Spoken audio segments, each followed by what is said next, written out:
Hi, this is Carly, recovered alcoholic. Welcome to episode 17 of North Star Big Book.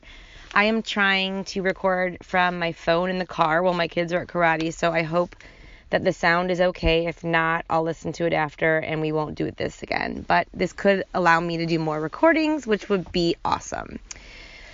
We are in More About Alcoholism. At the bottom of page 34, we just identified the loophole in the Big Book of the way that you don't have to do the steps or the spiritual work. It said right there in the paragraph before, whether such a person can quit upon a non-spiritual basis depends upon the extent to which he has already lost the power to choose whether he will drink or not. So basically, if I can choose whether I'm going to drink or not, I can skip the steps. I don't have to do any spiritual work. If I have the power to choose, I don't have to do any work. If I don't have the power to choose, the book tells me I need a spiritual experience. It says, how then shall we help our readers determine to their own satisfaction whether they are one of us? Because that's ultimately what the whole deal is about. My job as a recovered alcoholic who knows how to walk this path is to take someone else who doesn't know, sit them down, walk them through this and say, this is what an alcoholic is. Do you think this is who you are? And then they get to decide to themselves, because the book says over and over, I have to concede to my innermost self that I'm a real alcoholic. At the end of the day, it has to be me when I look in the mirror, when I'm brushing my teeth, when I'm laying down on my pillow at night, when it's quiet. I have to know my own truth. When I'm in a doctor's office and they're offering me something that I know I shouldn't be taking, what is my truth? Am I willing to stand up for my truth no matter what? Not because someone's there or not there.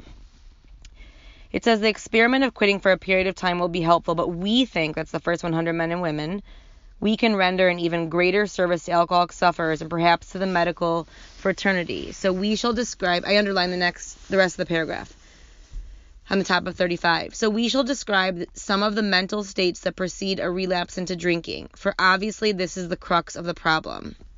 Above that I wrote, the mind is the problem. The mind is the problem. I double underlined a relapse into drinking. I did that in red because that's what can happen. The crux, when he says the crux of the problem, that means the heart of the problem. They're telling me that the mental states that come before I pick up a drink is the heart of the problem. I wrote, can you see the truth? ? Can you see the truth? Can you see that the truth is not the alcohol? The truth is that my mind believes a lie. Stone cold sober just before we drink, 100% sober. The next sentence I underlined, what sort of thinking dominates an alcoholic who repeats time after time the desperate experiment of that first drink? I double underlined in red, desperate experiment of the first drink, and I double underlined the word thinking. They are no longer talking about drinking. They're talking about thinking. I wrote on the side, believed the lie. And then I wrote, not about drinking anymore. Believe the lie, not about drinking anymore. Friends who have reasoned with him after a spree which has brought him to the point of divorce or bankruptcy are mystified when he walks directly into a saloon. Why does he? Of what is he thinking? I underlined thinking again. I wrote next to that mental obsession. We're not talking about our drinking. We're talking about our thinking. What were you thinking? Where did you get this idea? What's wrong with her? She's crazy. It's because they're referring to our thinking, and that's the real problem. The next paragraph says, our first example is a friend we shall call Jim. This man has a charming wife and family. He inherited a lucrative automobile agency. He has a commendable World War record. He is a good salesman. Everybody likes him. He is an intelligent man, normal so far as we can see, except for a nervous disposition. He did no drinking until he was 35. In a few years, above a few years, I wrote, by 37, I underlined in red, he became so violent when intoxicated. So 2 years of drinking that he had to be committed. On leaving the asylum, he came into contact with us. So for any of you that did not drink for as long as you think is enough time to sound like a real alcoholic, the Big Book does not give a time. They're giving an example of someone who only drank 2 years. I underlined the next two sentences. We told him what we knew of alcoholism and the answer we had found. He made a beginning. I want to go back to that. The first part, we told him what we knew of alcoholism. I wrote above that, step 1, problem. So that's the problem. We share what our problem is, our common problem. Then I made like a separation between the word alcoholism and the word and I wrote step 2, solution. So the problem is what we know of alcoholism, that's the mental obsession and the physical allergy, and the solution is the answer we found, which is the spiritual experience. I circled the word we, because remember, that's who we're talking about. And I wrote on the side, we have an answer, exclamation mark. That's something I can feel really proud of. I forget it all the time. I'm constantly walking around going, what am I supposed to do with my life? What's my purpose?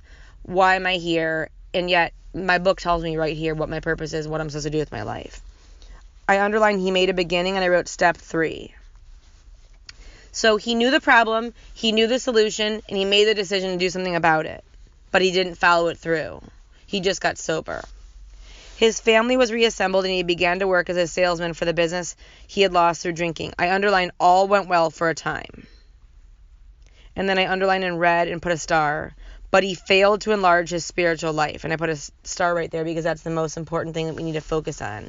He did not enlarge his spiritual life. I wrote on the side the words, we must.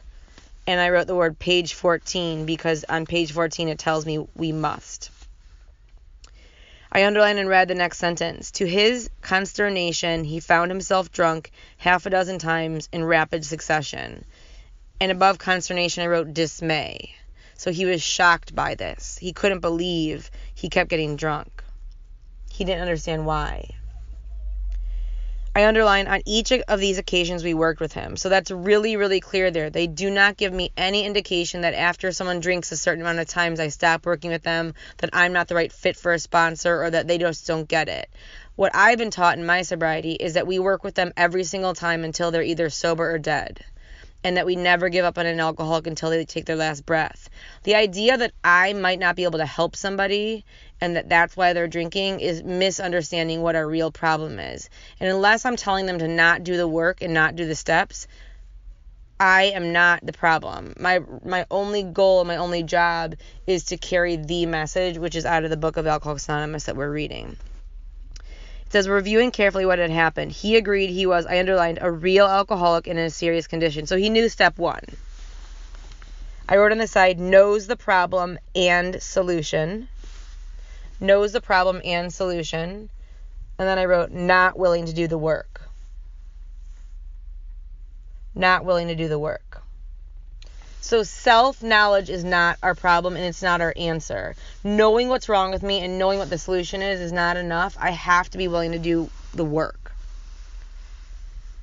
He knew I underlined, face another trip to the asylum. So that's part of what he faces if he kept on. Moreover, I underlined he would lose his family for whom he had a deep affection. So he knows what's wrong and he knows what's going to happen if he keeps going. I wrote on the bottom, confrontation without compassion is cruelty. Confrontation without compassion is cruelty. Confrontation without compassion is cruelty. And then I wrote, reality without a solution is brutality.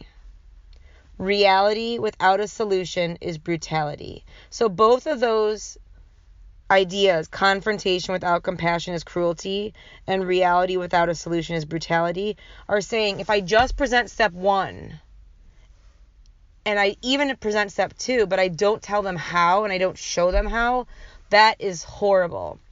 That's giving them nothing. We have the keys to the kingdom. We do not need to hide the keys.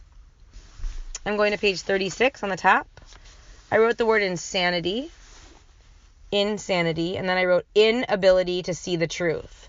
Just because I like to keep defining what we're going to be talking about. Inability to see the truth. So it's like that blank spot, that blind spot, like when you're driving where we can't see all around us. So I can't see what's coming from behind me or in my blind spot. And what this is referring to is not being able to see the whole truth. So I can only see like the things that I want to focus on, like with my Viewmaster that's broken and it's stuck on one picture and I can't see the whole full realm of the experience. So he knew all the things that could happen to him and everything that was at stake, and he got drunk again. We asked him to tell us exactly how it happened. This is his story. I came to work on a Tuesday morning. I remember I felt irritated. I underlined I felt irritated, and I wrote resentment. So he's irritated. He's resentful that he has to be a salesman for a concern he once owned.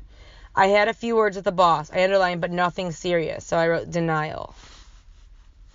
Then I decided to drive into the country and see one of my prospects for a car. On the way, I felt hungry, so I stopped at a roadside place where they have a bar. I underlined, I had no intention of drinking. Above that, I wrote, no mental defense. So he goes to a bar.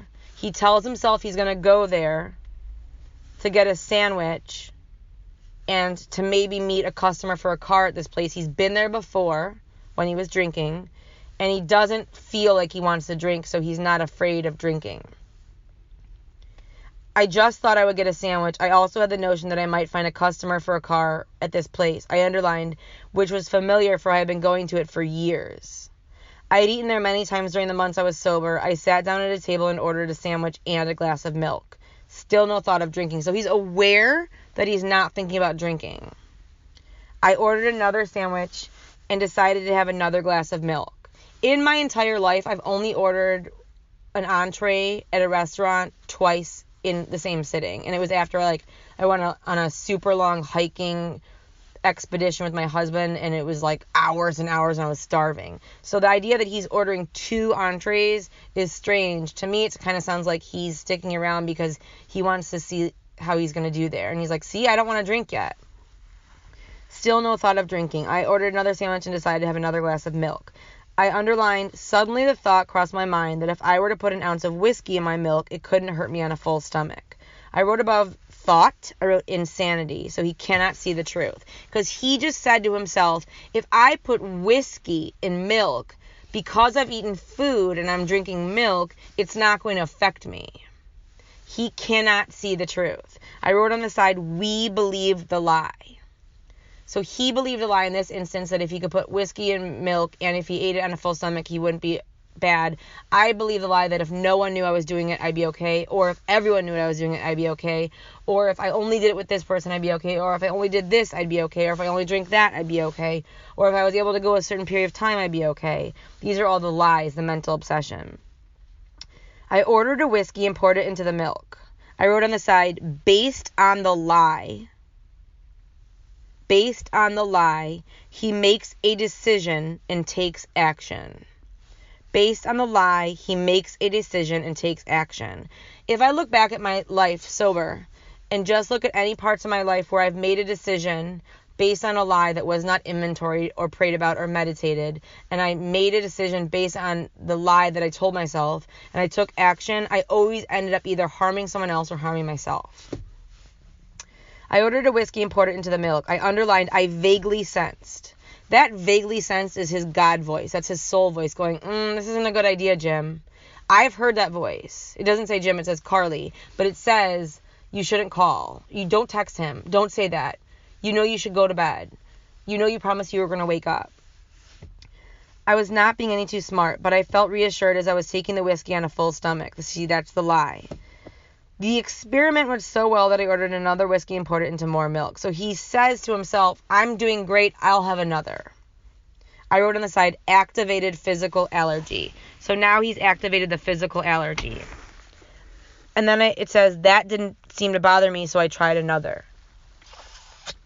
After the first drink, he needs a second drink. After the second drink, he needs a third drink. That's the physical allergy.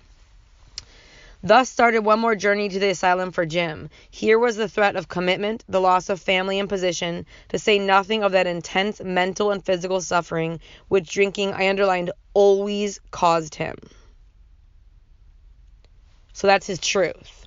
I underlined, he had much knowledge about himself as an alcoholic. And I wrote underneath that, self-knowledge is insufficient. Self-knowledge is insufficient, not enough. I underline, yet all reasons for not drinking were easily pushed aside in favor of the foolish idea that he could take whiskey if only he mixed it with milk. Above easily pushed aside, I wrote because of mental obsession. So the mental obsession is why he was able to easily push it aside. Whatever the precise definition of the word may be, we call this, I underline, plain insanity. I underline the next sentence.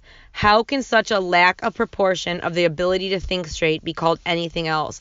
And I circled a lack of proportion of the ability to think straight, and I wrote on the side, definition for insanity. So that's another definition. The one we had on 36, inability to see the truth. On 37, lack of proportion of the ability to think straight. So we cannot think straight because there's something blocking us. It says, you may think this is an extreme case. To us, that's the first 100 men and women, it is not far-fetched for, I underlined, this kind of thinking. I underlined the word thinking, and I wrote, mind believes the lie.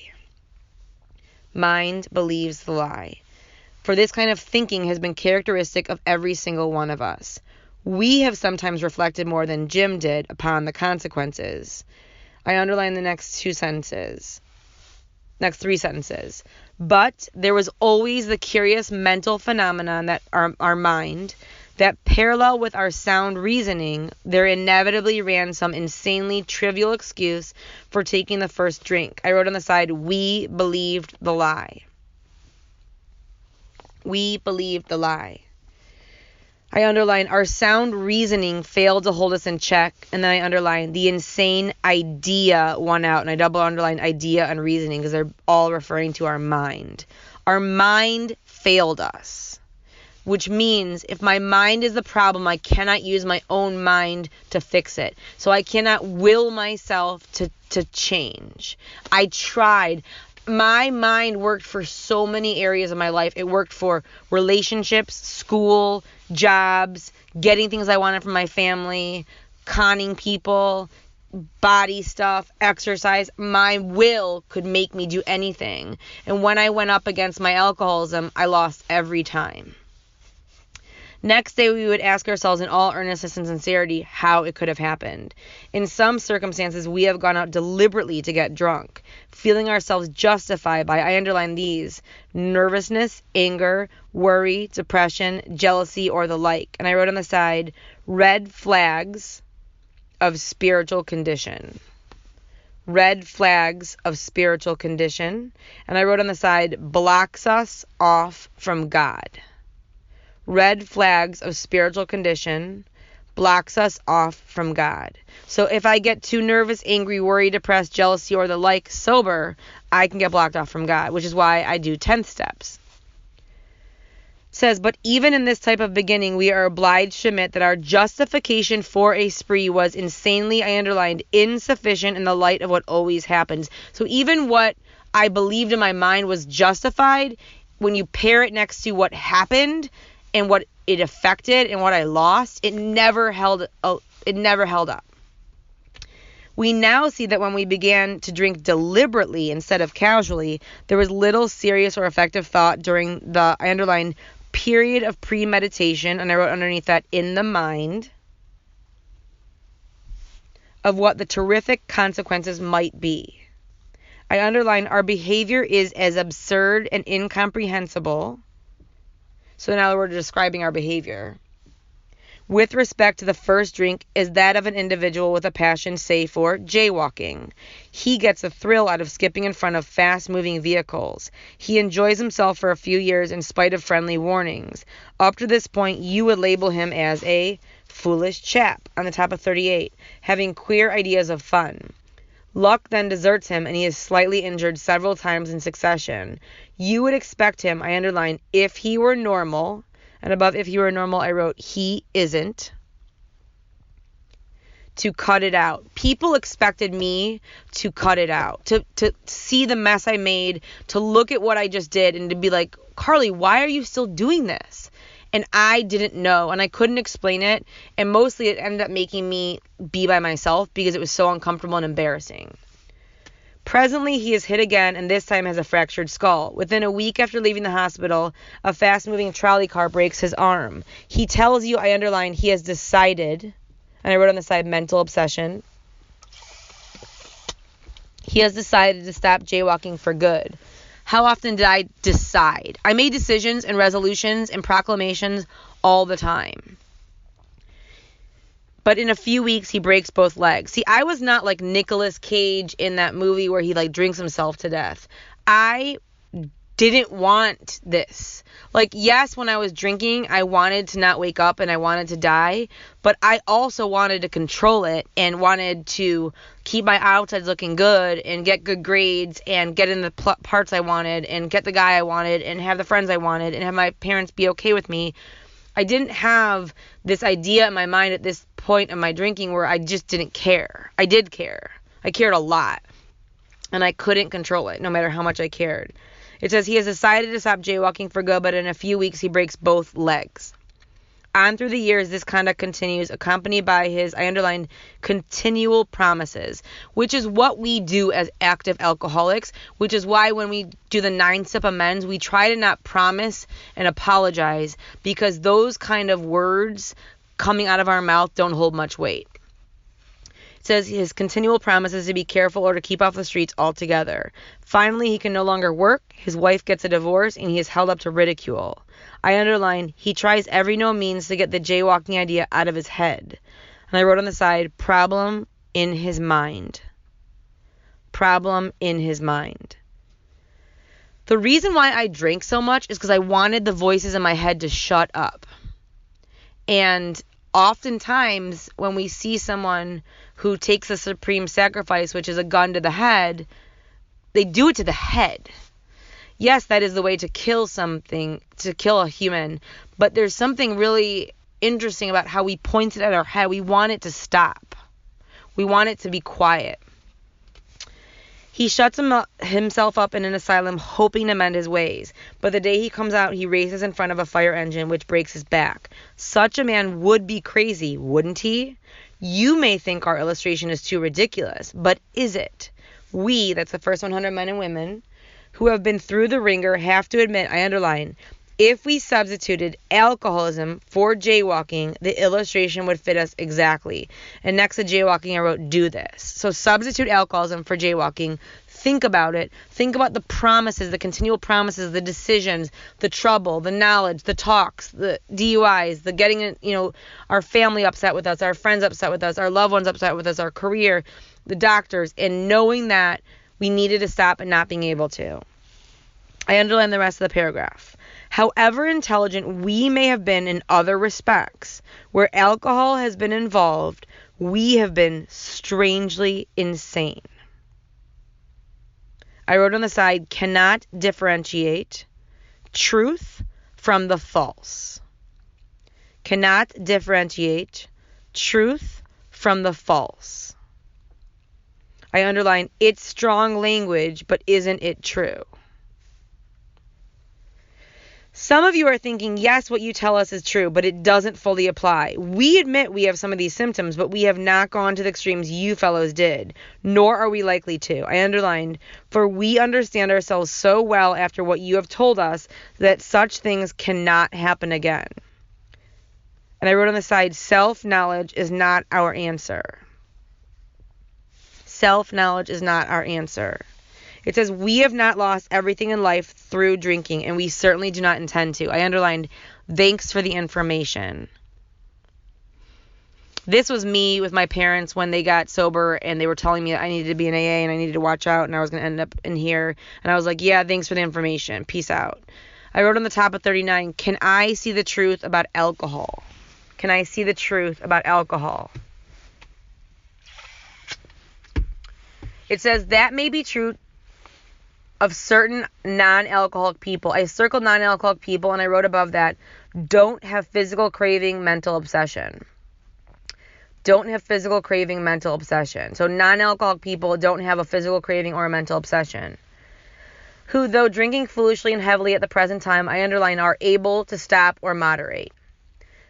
And then I put a little arrow from the non-alcoholic people I just circled down to are able to stop or moderate. The reason why they're able to stop or moderate is because they don't have a physical craving or a mental obsession.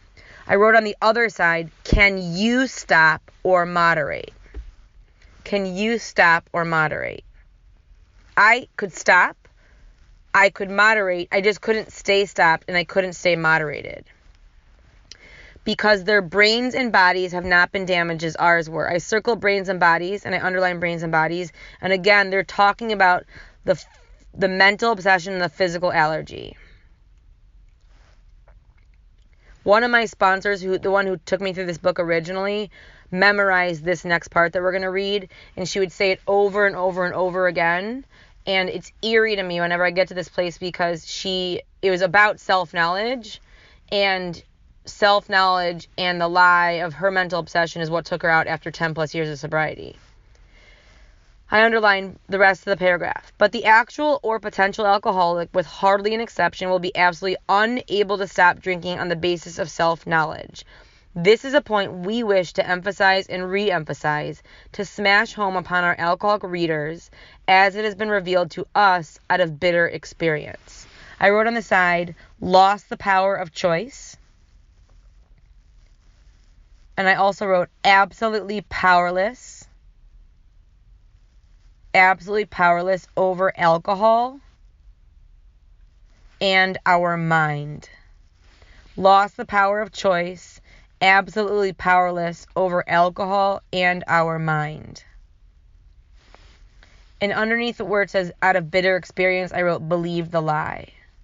So because I lost the power of choice, I'm powerless with my physical allergy and my mental obsession, and I have no way to control this. It says, let us take another illustration. Fred is a partner in a well-known accounting firm. His income is good, he has a fine home, is happily married, and the father of promising children of college age. He is so attractive a personality that he makes friends with everyone. If ever there was a successful businessman, it is Fred. I underlined, to all appearance, he is a stable, well-balanced individual. So to the outside world. Some of us are able to do it, some of us are not. It just depends. I was able to keep my outsides looking good because I grew up in an alcoholic home, and what I learned through example in that home was that if you looked good on the outside, then no one could talk to you about what was going on the inside. So I had to look okay, and the way that I did that was I got really good grades, and I was involved in a lot of activities, and I was always moving so fast. So if you ever stop me and you're like, wait, you're a mess, I'd be like, where? Show me where I'm a mess. It says, yet he is alcoholic. We first saw Fred, that's the first 100 men and women, about a year ago in a hospital where he had gone to recover from a bad case of jitters. That's like when celebrities today say they go for exhaustion. It was his first experience of this kind, and he was much ashamed of it. I underlined, far from admitting he was an alcoholic, he told himself he came to the hospital to rest his nerves. Above, he told himself, I wrote, the lie. I don't know about you, but if I'm really tired, I'm just going to go to bed. I don't need to go to a hospital. I don't need to use my insurance. I don't need to pay somebody to let me sleep. When they're talking about a bad case of jitters or a place to rest my nerves or exhaustion, we're talking about an unmanageable life that needs to be taken control over. I wrote on the side, did I lie to myself? I know I lied to everybody else, but did I lie to myself? And my answer was a big whopping yes. The doctor intimated strongly, I underlined, that he might be worse than he realized. Here's the deal about alcoholism. We are the last to know we have it. And when we get here, we cannot see what a mess we are until we've been here for a while, until we start walking away from that old life and walking into our new life and letting go of those old ways. And then we start working with new girls and we're like, whoa, she's a mess. And then we remember that we were just like that. For a few days, he was, I underlined, depressed about his condition. I underlined he made up his mind, and I wrote on the side, lost the power of choice. Remember, I can make up my mind all day long, but if I no longer have the power to choose, making up my mind is going to be useless. It's going to be like plugging in something without electricity. He made up his mind to quit drinking altogether. I underlined it never occurred to him that perhaps he could not do so. And the reason why he could not do so is because he lost the power of choice. In spite of his character and standing, I underlined the next sentence. Fred would not believe himself an alcoholic. So I wrote next to that, wouldn't take step one. Fred would not believe himself an alcoholic, wouldn't take step one. And then I underlined, much less accept a spiritual remedy for his problem. And I wrote, wouldn't accept step two. So he wouldn't accept step one, and he wouldn't accept step two. You can't do one without the other anyways. So he does not believe he has an alcoholic mind, and he does not want to accept a spiritual remedy. It says, we told him what we knew of alcoholism. On the top of 40, I underlined what we knew of alcoholism. And I wrote physical and physical allergy and mental obsession. That's what we know of alcoholism. He was interested and conceded that he had some of the symptoms. I underlined the rest of the paragraph.